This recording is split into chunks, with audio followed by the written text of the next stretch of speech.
महाराष्ट्रात MBA आणि वास्तू विशारद या अभ्यासक्रमाच्या प्रवेशाची मुदत CET सेलकडून वाढवण्यात आलेली आहे।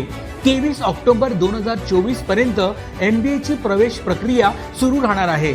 अखिल भारतीय तंत्र शिक्षण परिषदेने तंत्र शिक्षणाअंतर्गत येणाऱ्या विविध अभ्यासक्रमांच्या प्रवेशासाठी 1 महिन्याची मुदत वाढवली आहे। यामध्ये प्रथम वर्ष आणि द्वितीय वर्ष लॅटरल प्रवेशाची मुदतवाढ विद्यार्थ्यांना मिळालेली आहे। संस्थात्मक स्तरावर कॅप थेअरीनंतर रिक्त राहिलेल्या प्रथम आणि द्वितीय वर्ष MBA अभ्यासक्रमाची प्रवेश प्रक्रिया आता 23 ऑक्टोबर पर्यंत राबवली जाणार आहे।